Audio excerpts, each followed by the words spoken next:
Welcome to the Moon Collective Sanctuary. I'm Dr. Lydia Luna, and I invite you to join me on a journey of self-discovery, healing, and transformation as we explore the depths of our inner and outer world to unlock our truest potential. Welcome, everybody, to the Moon Collective Sanctuary podcast. My name is Dr. Lydia Luna. I'm a licensed clinical psychologist with over 15 years of experience, and I'm also the founder of the Moon Collective Sanctuary Wellness Company. And today we're going to talk about entrepreneurship, resilience, and the lessons gained along the way. And I have today my very dear longtime friend, Dr. Maryam Vosogh. So welcome. Hi, thank you. Yes. Dr. Maryam Vosogh holds a doctorate degree in clinical psychology, and she is a Board Certified Behavioral Analyst. She has worked in the field of autism for the last 17 years and is the founder of Connecting Dot by Dot, where she and her team provide behavioral therapy to individuals with autism. She loves being an entrepreneur and describes the highlight of her work to be able to impact lives, whether it be as a clinician or mentor. Outside of the realm of her profession, she enjoys traveling, trying out new restaurants, and spending time with her family. As a cancer survivor, she strives to maintain a balanced lifestyle where she practices her core value of staying true to herself. Maryam, I'm so excited to have you here today and to talk about your entrepreneurship endeavors and also just your life's journey. So let's dive in. Thank you for having me here. Yes. So how are you doing? Doing great. Yeah. Doing great. I'm glad to be here. So for the listeners out there, maybe share a little bit about yourself, why you chose this journey, and how you ended up here. Oh boy. Yeah, I think when I look back at how I started, I don't think where I'm at today really was part of the process of. I hadn't imagined that this is where I would be at this point in my life. I think in every aspect of my life, and you know. Even though I knew psychology was a field for me at a very young age, but the plan was always for me to have a private practice and do psychotherapy. That's what I love doing. I, from a young age, used to have people come and wanted to talk to me. My mom would be sharing a lot of things with me, which I don't know if it was the healthiest, but that's, Right. I tend to... It was molding us without us even knowing. Absolutely. Right? So people would just gravitate towards me as far as wanting to share. So I figured this is maybe something that I'm good at. So this is what I want to do.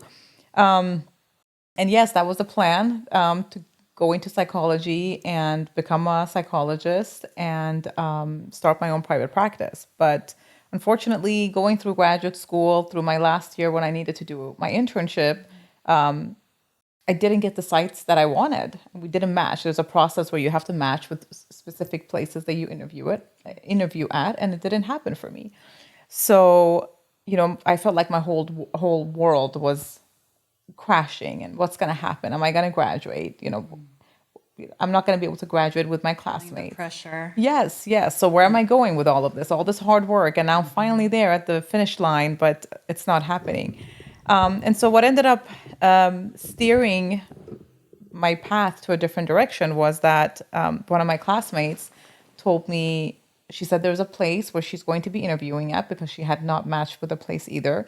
She said, why don't we both go and interview there? And they're still looking for candidates. And we both went and interviewed, and I ended up getting chosen, and it was at a developmental center. So that 1 year of internship, I ended up getting my experience working with developmentally disabled individuals.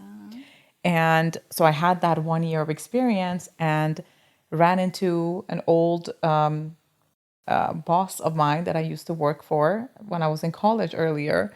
And he brought me on board into his company. And I just basically fell into the field of autism and developmental disabilities. And that was never the plan. Sometimes they say, right, it's like what you seek is seeking you. Little did you know that situations were happening to help you arrive at the place that you were meant to arrive at. Absolutely. And that's definitely been a life lesson for me, because even today when I go through situations where I really want something and I'm really pushing for it to happen, and there's an obstacle after another and a barrier, I keep telling myself, maybe there is something else. Yes. And it sounds a little cliche, but it's the truth. I feel like that's what life is teaching us, right? To trust those moments of maybe a door closing because it's just leading to you finding that door that is opening for you. Yep. So maybe share a little bit about what is the work that you do in the behavioral health field, what is autism, and what it's taught you. Then I basically started working for my for this company. My Is old it the boss. same? Is that where we met? Yes, that's Okay, where we okay. met. Yes. Yes. And that's where I met you, actually. Yeah. Exactly that, because Probably you were like already what, there. 2007? 8, I want to say, end of Okay. 2008. A long time ago. Yes, yes, absolutely. So that's when I met you. And I didn't think, I mean, I didn't know what the plan was. Actually, the plan was going to be, now that I think about it, I do know what the plan was. The plan was I was supposed to do my postdoctoral hours with him so that I could get licensed. And, Yes. you know, that changed really quickly as well, because the field of autism was changing. Yes. And that's when the whole BCBA, the Board Certified Behavioral Analyst, credentialing was, becoming more of a requirement. And the position that I had, it really required more of further education. And my old boss and mentor suggested that, guess what? You've just graduated, got your doctorate, but why don't you go back to school again for another year? You're and like, become yes, sign me up. Right. So I did. And I got credentialed and became a BCBA and ran, various departments for him. And it was definitely an amazing experience. It gave me all the skills that I needed for those few years that I was with him. But I think after a few years, I realized, why am I not developing something for myself? I've learned all these skills and I can do this. I trust my own wisdom. It was scary, but I proposed it to him and he decided to help me. God bless him. Actually, may he rest in peace. He's left us at this point into another sphere. So, yes, after about 4 years with him, I decided to open up my own and become an entrepreneur. Can we stop right there? Because this is what's so fascinating for me and why I appreciate your mindset. I always wonder, like, I'm curious about different mindsets, right? Like, there's some people that they find comfort in comfort.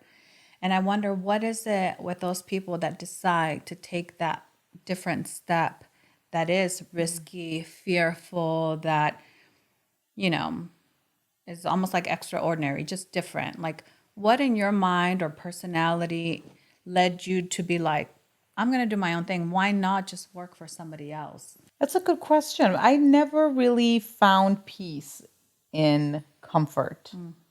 I think I tend to have a personality where I always want more. And I think that's what pushed me. I was very young. Well, I guess that's relative to say, but yes, I was so, younger, yes. And I just wanted more. I felt like there was more to it than not, I mean, I wasn't necessarily against holding a position at a company, but I felt like at that moment I had held enough positions, and what else was there for me over there? So it felt like there was nothing else there. did you know that there was more potential in you? What was this more? Absolutely. Absolutely. I didn't know what it was, but I felt, maybe a part of me also felt like, I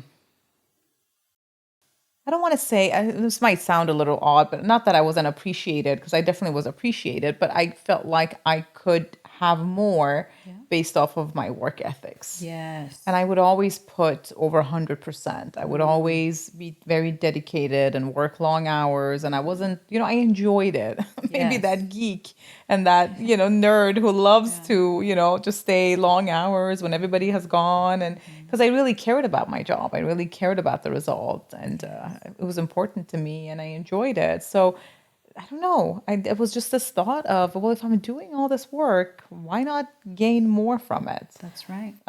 Whether it's financially, whether it's just the freedom of, being a businesswoman and having my own schedule. And of course, on top of that, also, I wanted to, a big part of me wanting to open up my company was there were things that I could see could improve within the company, but I did not necessarily have the power to make those changes. But I was excited about forming my own team where I could actually be in charge of the quality of services and the type of staff and how I would train them and, what would be important in the services that we would deliver to these individuals with developmental disabilities. So that was really exciting to just form something from just, From the it was my ground up. baby. Yeah. And what did you do to that voice that we all have, right? That says, what if you fail? What if this doesn't succeed? Like, did you have any? Maybe you're different, but did you have any self doubt? And how did you conquer that? I'm sure I did. I don't remember much from it, but maybe because I had held so many different positions that I knew Yeah. so much about where I was going that I think I felt confident. That's wonderful. And another big portion of it was I really did have a strong support. So my previous boss and mentor, and then his right hand person, they were very supportive, and it was very difficult. I mean, financially, just to be able to support the company within the first couple of years, it was extremely difficult.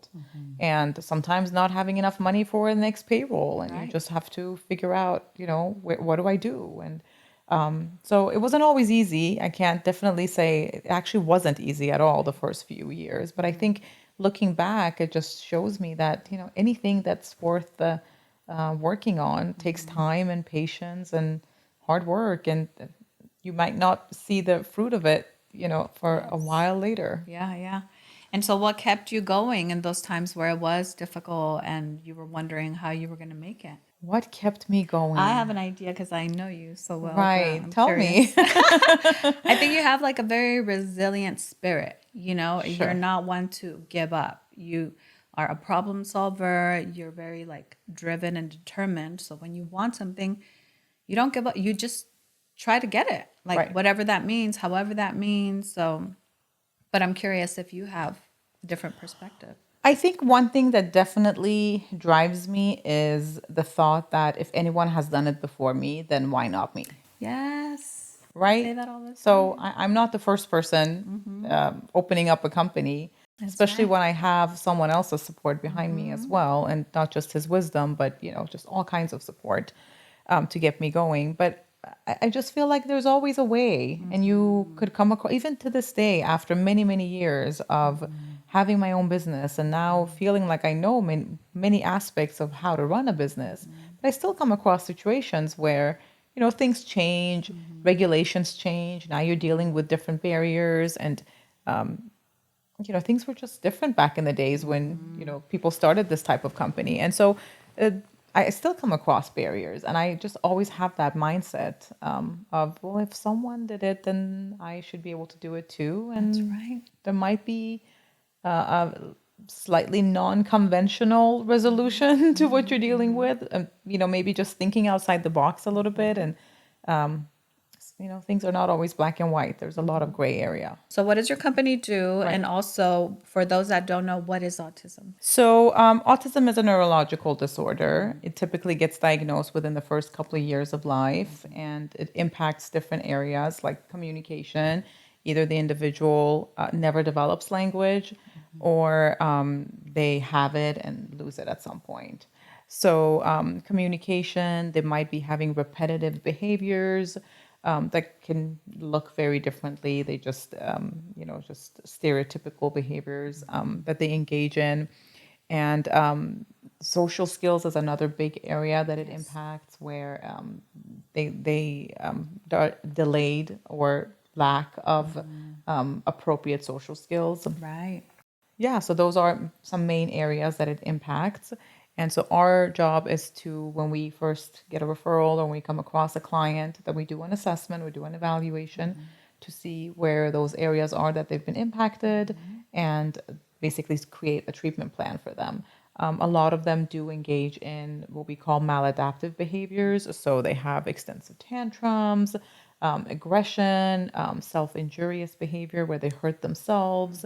And a lot of that is because they don't really have that right skill, that appropriate skill of maybe expressing themselves or getting their needs met. So we focus on teaching them those skills that they're lacking, and then also working with the family and the parents to reduce some of those maladaptive behaviors. One thing that is hopeful, right, for families that have children with autism is this idea that they can learn, they just learn differently. So because they don't have some of these skills, it doesn't mean that they can't have them. It's just that they learn differently. So it's about, this is why treatment is so important, because all we need to do is provide that support to help them learn in their way, and it could be Definitely. learned. Yeah. Definitely. And it's different for every single person. Right.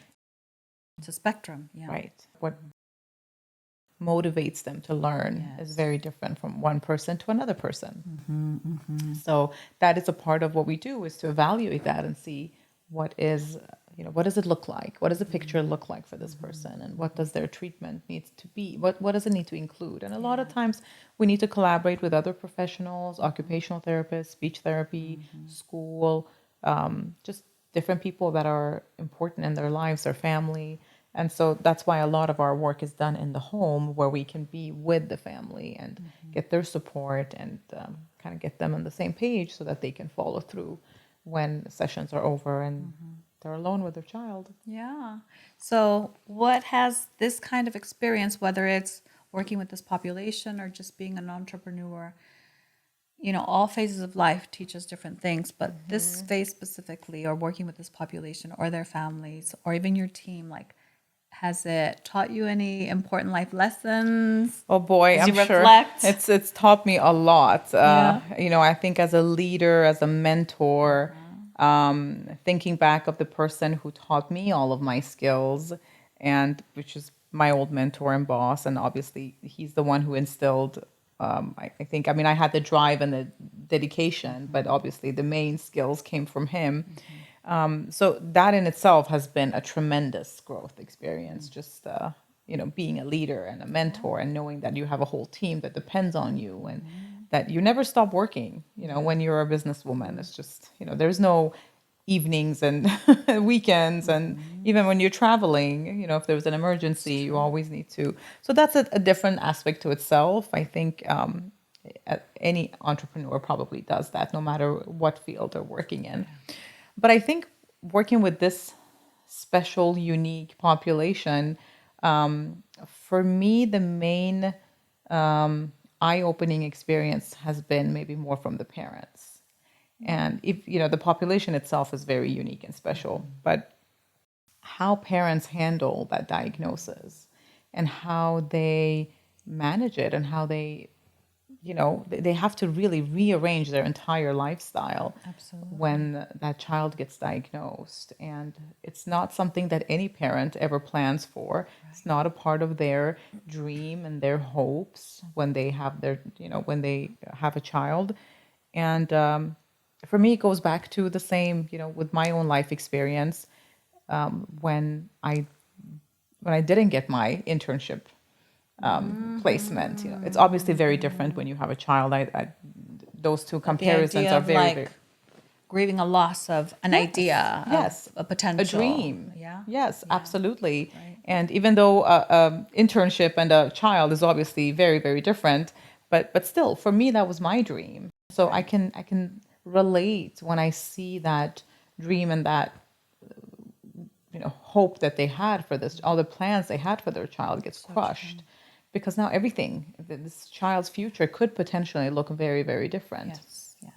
It's been interesting to see where some parents struggle with that. And, there's a wide spectrum there too, with maybe being in denial, maybe struggling with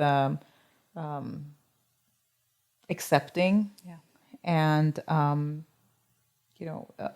tons of different emotions and feelings. Maybe even blame, right? Like, what did I do? What if I didn't do this? What if I did that? Right. Yeah. But then you also see those parents who have more of an acceptance and they embrace the uniqueness of the process. And I have to say that when I look at that, it just shows me that no matter how different and unique that each person's situation is, it doesn't take away from the special aspect of it. It's still beautiful. The journey itself is still beautiful. I love it. I know, I got goosebumps myself. And that's how I felt, when I, like I said, my plans got changed with my internship. It didn't end up being what I thought it was going to be. but it wasn't any less beautiful. My journey was still amazing. Well, speaking of your journey, right? Your focus has been on your career, on helping the special population. And then also I heard you say like balancing your life. But then recently you reached a point in your journey where you were also faced with a situation where it kind of, I imagine, shifted you at your core, right? Right. So you recently were diagnosed with cancer, stage 1 breast cancer, correct?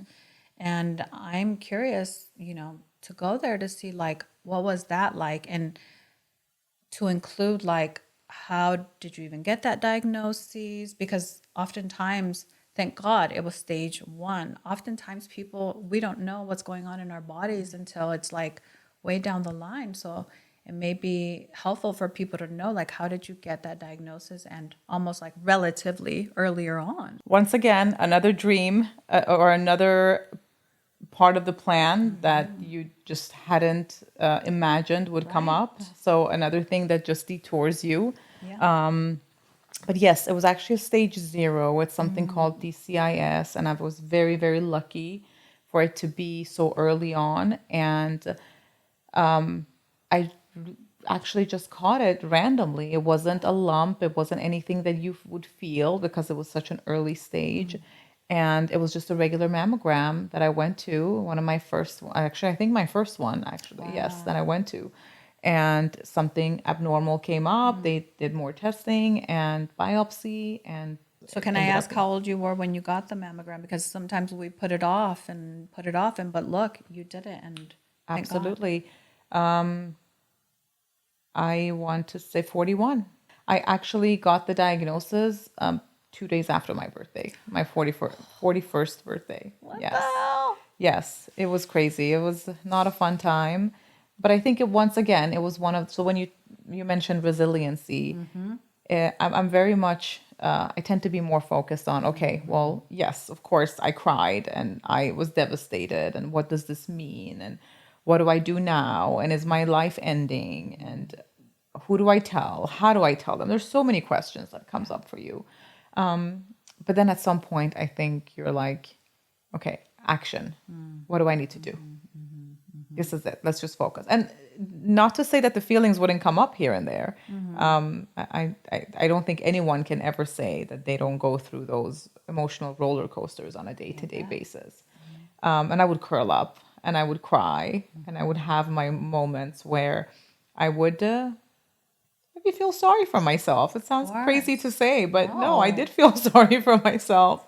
Why is this happening? Of course. And so how do you even, as you're going through that, then you still show up for everybody because you are the leader, you are the mentor. People are relying on you, not just them, but I imagine family members or friends. Like, how does one even begin to wrap their head around that? Plus, still having to show up for the world in a leadership role. I wish I had all the answers. I don't know how. I just, I went into action mode where you take one day at a time and you get up and you focus on what you need to get done today. And, what are the doctors that I need to talk to today? What consultation do I need to make? Yeah. And then at the end of the day, you kind of just reevaluate and what's the next step. And same thing with work during that time. I think one of the very big values that I have within my company is transparency and communication. That's very important for us. And that's something that I've really tried to instill in my entire team on every level. So I had to be a role model with that and be transparent with them. I shared with them what was going on. And so they knew, because I believe that that's really the basis of everything. And I didn't want them to wonder, why am I being extra moody? Why am I, I'm a human being. I can't say that every single day I went to work, I was at my best. Right.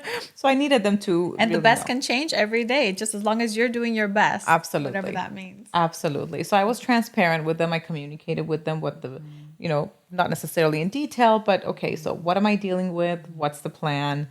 What can you expect of me? What should I be expecting of you? And so I was lucky. They were wonderful and could really keep the fort down while I was less involved. Yes. And I don't know, just take it a day at a time, I think, with everything. Yeah. What did you find helpful during that phase? Was it the transparency? Like, having a support system, people knowing? I think the transparency definitely helped. I think more than anything, my solitude, actually. Can you share more? Yeah, I know, for some people, it might be, like you said, the support system and having people around. To some extent, yes. But I think I was going to say I found, but then I realized I still do it today. So I find, I find a lot of strength in just reflection and just who I am and what I need to do. And so I think solitude maybe is a little bit more important to me, if that makes sense. So does it? Yeah, because I'm hearing that like in that solitude, then you're connecting with yourself. Yes. And then you're identifying your needs, what you Yes. want, what you're needing. And then I imagine that helps you to take this action mode that you then do, right? Like Right. do what you Right. need to do. You probably know this too. We've talked about this before, that I really believe that people should trust their gut feelings. And that's something that life has just shown me, to trust whatever feeling I have in the moment. And so when I sit with myself, I just, and again, not to say that I'm always right, but a lot of the times there's an inner voice Yes. that yes. speaks to what's next. And so I follow that. And whether it's been right or wrong, it's given me peace, because I've known I've done what seemed best in that moment. And what else can you ask for, right? Then to check in, determine what's best, and then apply it. Life will tell us if it was the right move or the wrong move. We'll be Yes. redirected, or we'll just know. Absolutely, absolutely. And with the things I didn't know, I would have to go to people who knew better. Yeah, Like I didn't have tons of experience knowing what you do. What is DCIS even? I'm sure a lot of people haven't really heard of I that. don't even And know what that is. What is that?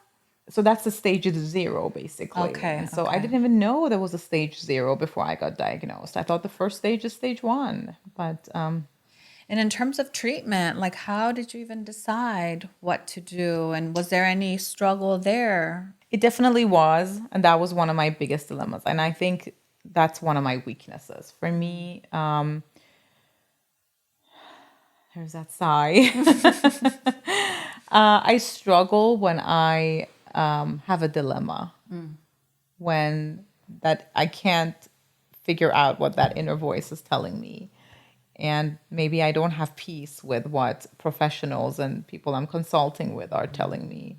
And so there is no strong path, and I'm just stuck in between. And that's something I really struggle with. It's not easy for me. And I would say that's probably one of the areas that I want to make a little bit stronger, because I just have a hard time. And that was one of it, when I experienced that various times in my life. And one of it was with the cancer treatment, because it's a stage 0. So you would think you have a lot of time and it's not a big deal, maybe. And can I look into other healing processes rather than surgery? Right. And then you have, my doctor my oncologist was pushing for surgery. I started researching myself and talking to holistic avenues and like places in Mexico that would take you in, and Right. they would work on nutrition and all kinds of other, pathways of healing. And I really wanted to consider it, because who wants to? If I could prevent a surgery and a mastectomy, why not? So that was really difficult for me, and having to make a decision really quickly. Right. I literally went from getting diagnosed end of February and had my surgery first week of April. So literally less than a month and a half. And I wanted to think about it more. And who knows? I mean, who's to say what's right and wrong? But at that point, my doctor was really pushing and said, listen, this could be stage 0 right now, but we don't know how fast it grows. Within a month or 2, you could be stage 3. And then that could really impact your treatment, because right now if it hasn't spread, then you don't need chemotherapy. You don't need anything else other than mastectomy.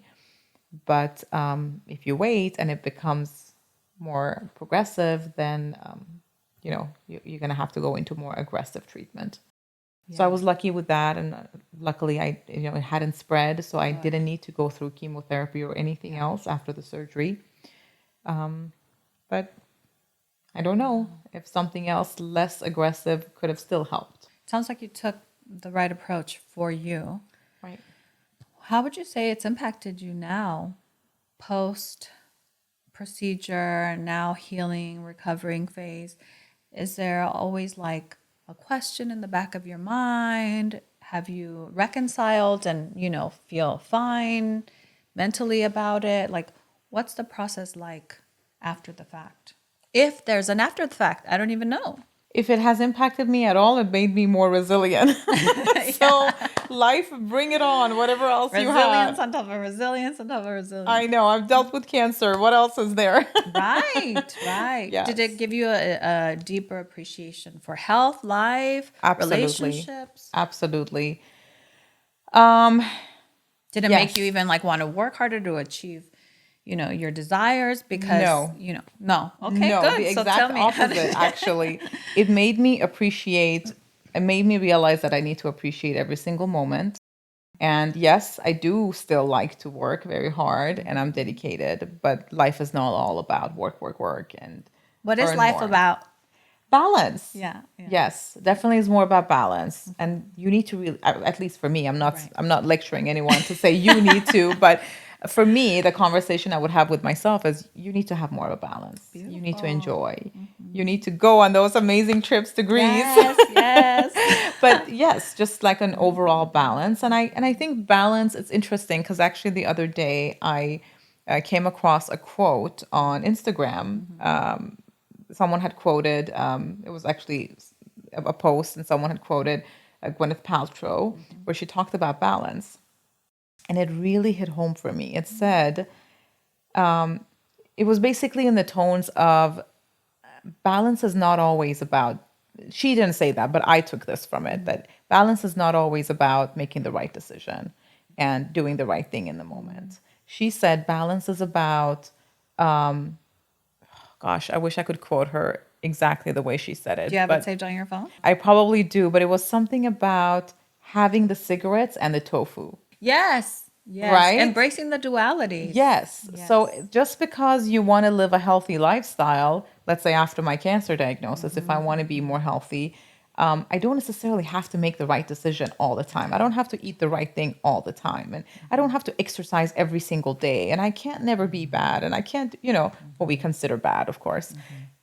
You can have the cigarettes and the tofu. I mean, I don't like either one of those, but but that's the point, that you can do a little bit of everything. And I think that's what the cancer diagnosis more than anything taught me, that I want to have more of this and that and experience life, just everything life has to offer. And so as we talk about enjoying life and all it has to offer, then we go into like the balance, and how do you balance like now this phase of life where you have the career, you have your health, thank God.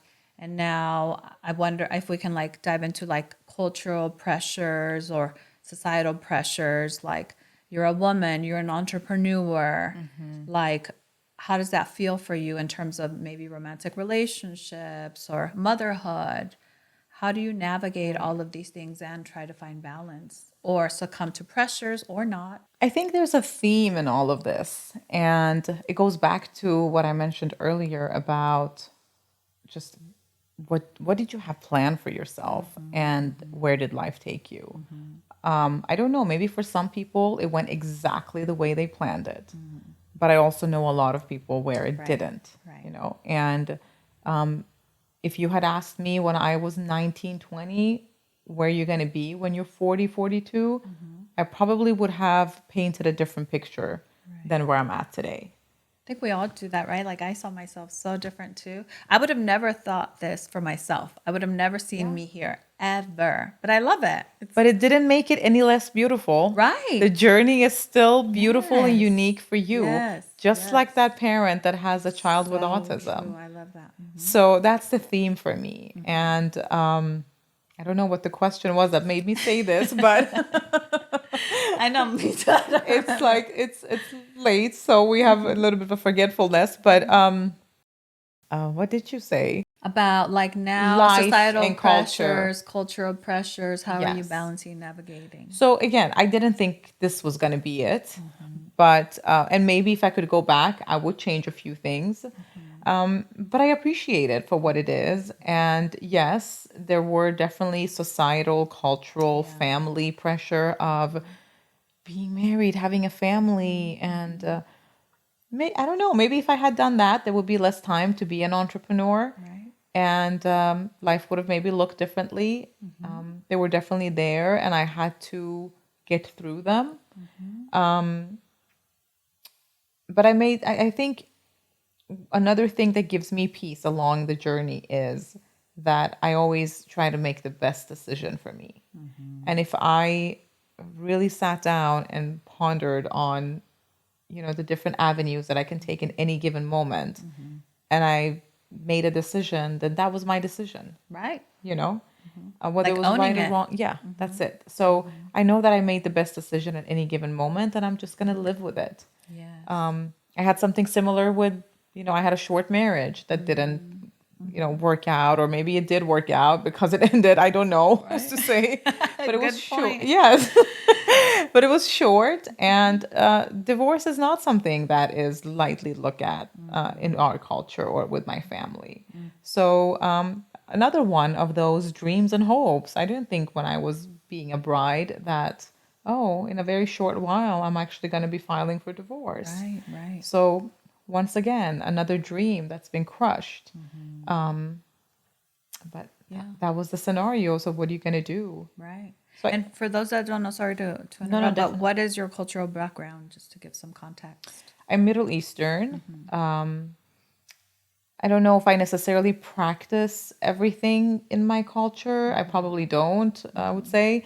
But I grew up in a Persian household. I was born in Iran and moved to Sweden with my family when I was 6. So I lived in Sweden all the way through high school and then came to the United States after high school. So, and I explain that just to say that it's really a mixture of cultures that have impacted me. Even though I still consider myself extremely Persian, but maybe not. It depends on who you compare me to, right? If you compare me to my cousin in Iran, then I'm probably not as Persian. Right, right. So, but I've definitely held on to a lot of the culture, even after moving out of the country. And so, yeah, it's definitely been a pressure. I'm sure that's not where my mom and dad saw me being, today. They probably would want me to have my own family and just more of that traditional role, maybe. Yeah. But at the same time, my mom she's a very strong, independent entrepreneur herself, or at least used to be. And so she still appreciates, that Yes. aspect of my life. Yes. And I'm grateful for that they can really support me in that area. What have you found helpful for you in terms of like honoring your experience and then also like, yeah, holding some maybe pressures, whether they're cultural, societal, or self-imposed? Like, how do you maneuver it all I wish I had in the a right healthy answer. way? Yes, yeah, right. I Because I do wish. think you have that. You like, that's one thing I admire about you is like you try to be your best self. I mean, all the time, but that's, I don't know. I'm not like with you all the time, Right. but it presents that way and it appears that way. And that's, I think, effortful and intentional. So I like want to get in your mind to like add nuggets to other people who may not have that easy like access to that mindset. Right. I think number one, I try not to overwhelm myself when a crisis happens. I think that's the key because I think if you allow yourself to get overwhelmed, you don't think clearly. Number two, I think I try to do my research with whatever I'm dealing with. And if I don't have all the answers, look into it, talk to people who know, other professionals, people who are experts, no matter what it is. I'm not necessarily saying with work. It could be I'm going through a divorce, so I need to talk to other people who've gone through a divorce. Right? It could be to speak to a divorce lawyer. So, and then put all that information together, and I trust my intelligence with being able to make a decision. Not sure if it's right or wrong or if it would work for everyone. But for me, with everything I've gathered, at that moment, I decide that, I'm going to go for this. And no matter how it goes, it's okay. I made an informed decision. And, I'm sure you've heard about that bird sitting on a branch, and they say the bird is not scared of the branch breaking. It trusts it. yes. I'm sure that's not how it goes, but I'm rephrasing it. Yeah. It trusts its own strength that even if the Yes. branch would break, They can fly. they would be able to make they have something else to fall back on. They can fly. Yes. It wouldn't be end of their lives. And so I think that really hits home for me, that even if this decision leads me somewhere else and there's another barrier coming up, I'll figure out another way to get through it. I love it. Yes. Okay, I have another question. Yes. Dating and being a female who is successful, educated, has her own business. Like, you're like, no, not you are. Women in these situations find it difficult to date for various reasons, but I wonder for you, like, what has been your own experience in this area because of everything you have? How do you view dating? How do you navigate dating? I was going to say, well, I'm still dating. Maybe I'm not. We'll see. Oh, that's a loaded question. I know. I don't know where to go with it. I do think that dating has become more difficult. I'm not sure if it might be a combination of the fact that maybe women have become stronger, more independent, so they rely less on men, and maybe on some level that emasculates men, and those traditional roles, at least in a lot of some of my experiences and people around me. I'm not necessarily saying that's the case for everyone. I think some of that has happened. And so I felt in several of my relationships, and maybe also my marriage, yes, it was hard to find my place, my role. Who am I? How do we find this balance between, you know, I do consider myself a strong person. I do consider myself I have a very passionate presentation.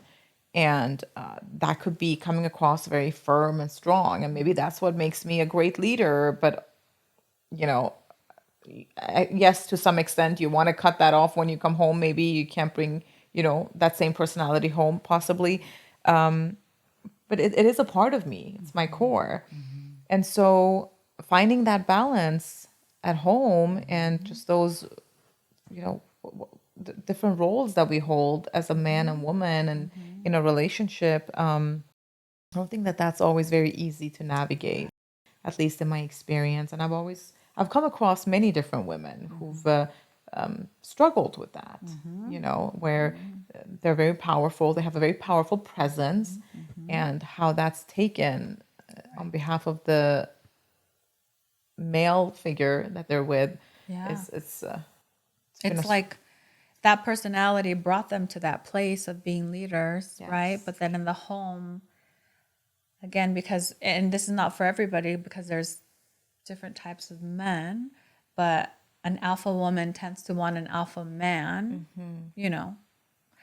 I'm overgeneralizing here, but but then as they an don't. example. Right. We only want it sometimes, not all the time. Right. And the men find this type of woman attractive too until they don't, right? It's like this thing of like this balancing act of like, I have to be a leader, I have to be in charge here, but then I have to be soft and docile or more passive over here. Yes. But that's not part of the personality, but that's what's required. It's a lot for some, like for me, I do find it challenging. Like, to kind of be different in relationships. And I think it also depends on the phase of life. You know, when I was younger, I was more willing to or wanting to fit a certain role because I thought like that's because if I'm married, you know, like this is how I'm supposed to be if I'm married, you know. But now that I've really come into my own, it's like I love me, I love who I am. And then to like have to shift that in a relationship, sometimes it's difficult. But I do know too, when we do meet people that we really care about, we're more likely to shift and maneuver. But Sure. it comes with some challenges, right? But it's interesting you point that. And the whole time I was listening to you, I could see where you're coming from, but I think I'm the exact opposite. And that's why I'm so cautious when I talk about dating, because I feel like there's so many So many different different things. Yeah. aspects of things and who you are and what you bring to the table and your background and your experiences from the past. And so for me, it actually, when I was younger, I feel like I had this expectation of this perfect man who's going to come along and sweep me off my feet and, you know, and it's just going to be my savior. And I had certain expectations.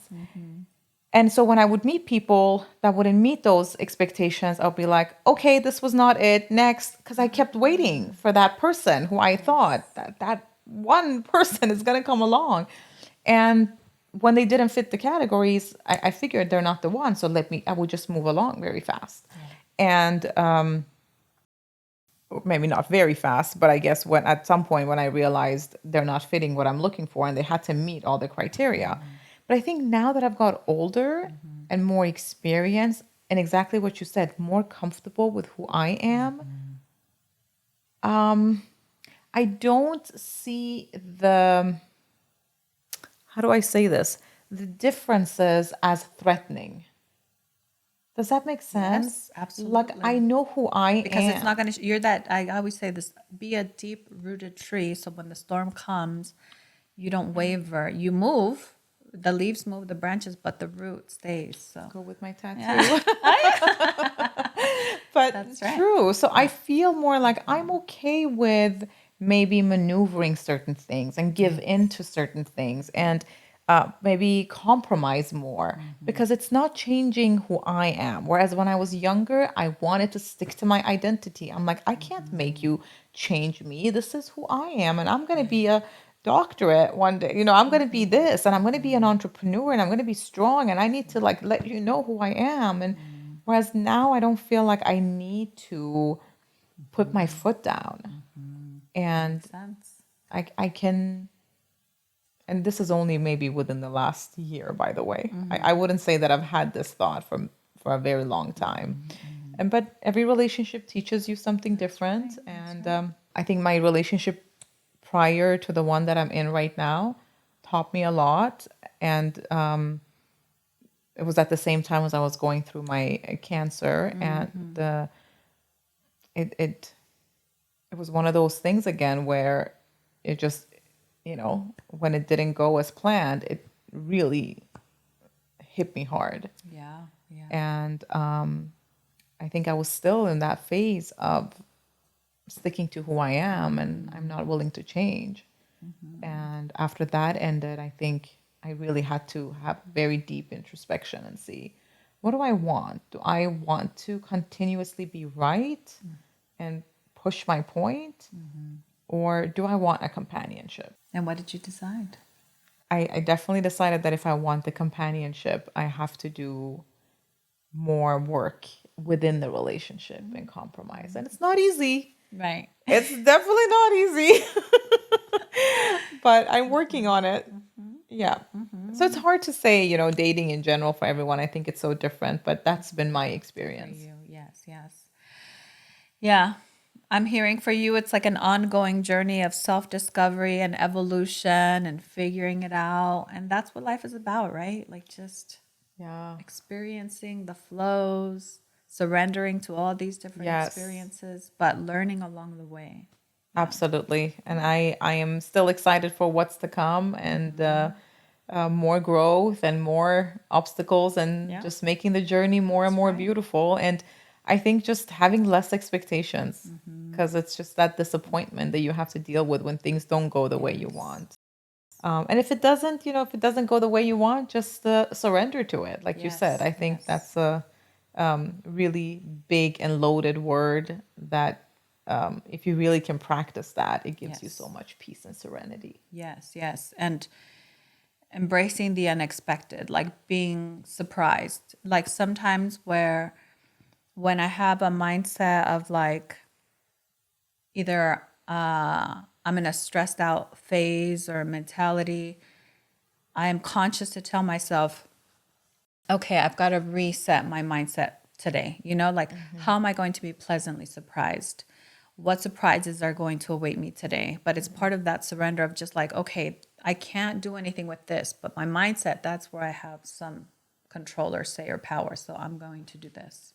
Yeah. Well, before we wrap up, do you have any advice for a listener out there who is yearning, they have like this drive to do more, but feel like, where does one start? I heard you say to take day by day, step by step, stay in the present and find your power in that moment.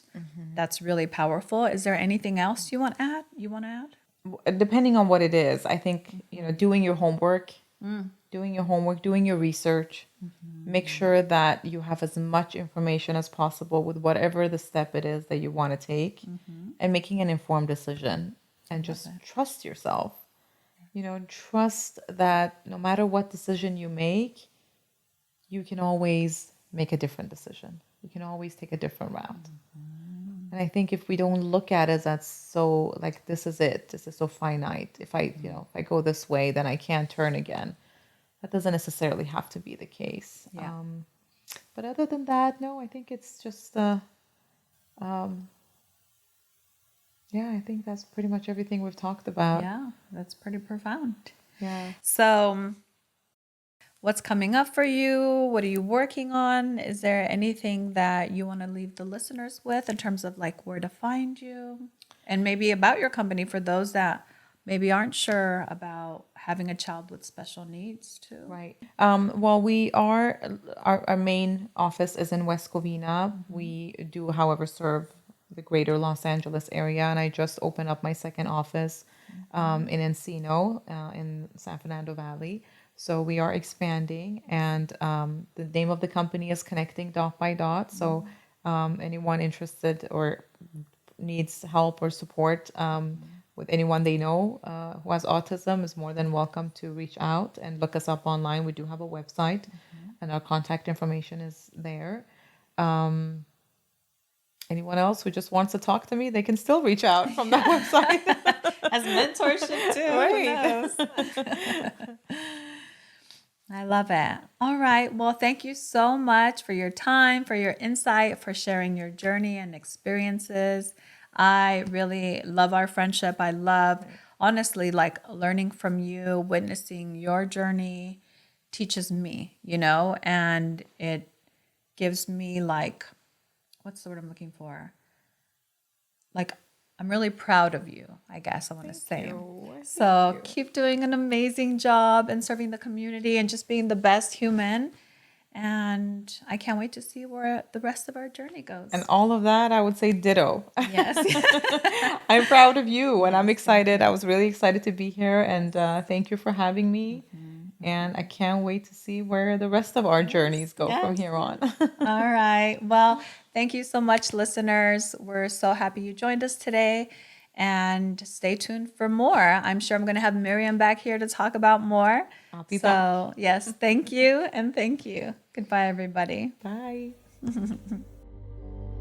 Thank you for joining me on the Moon Collective Sanctuary. Remember, your journey to a more fulfilling and empowered life continues beyond this episode. Until next time, keep exploring and keep growing. Every small step takes you closer to remembering who you are, a powerful being with infinite possibilities and potential.